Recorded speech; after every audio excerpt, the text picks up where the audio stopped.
Մեր ձևով շարժման նախաձեռնողները հայտարարում էին, ասում են, մենք պրոֆեսիոնալների թիմ ենք հավաքելու, մասնագետների թիմ ենք հավաքելու։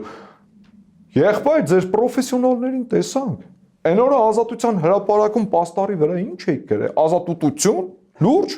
էտա ձեր պրոֆեսիոնալիզմը։ Դուք մի հատ հասարակ պաստառ չեք կարողանում սարքեք։ Սա որ ազատություն եք գոռում, դուք ազատություն բառը նույնիսկ գրել չգիտեք։ Դուք եկել եք մի ամբողջ երկիր եք ուզում կառավարեք։ Կներեք, բայց սա շատ անլուրջ է։ Կամ ինչ է նշանակում իրանց քաղաքական չասեմ, լավ, միլիարդատեր լիդերը կանգնում հայտարարում է, ասում է, մեր ձևով, մինչև այսօր ամբողջ ազգու տակով գլուխները խփում են պատին, պատը խփում են գլուխներին, փորձում են հանրությանը մի ձև բացատրեն, թե ինչ է նշանակում մեր ձևովը։ Ինչ է դա նշանակում, դուք գիտեք այդ հարցի պատասխանը։ Բացատրությունը գիտեք։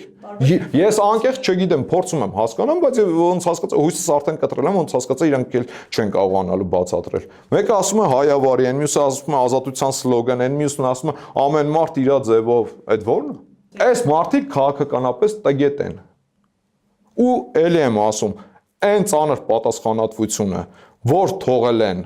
այդ երիտասարդների վրա, այդ երիտասարդները դրա տակից դուրս չեն գալու։ Չեն ձգելու, չեն կարողանալու դրա տակից դուրս գալ։ Մինչև այսօր չեն կարող բացատրեն, թե ինչ է նշանակում մեր ձևով։ Էլ ուր մնաց հետագա քաղաքական պրոցեսներին կարողանան մասնակցել։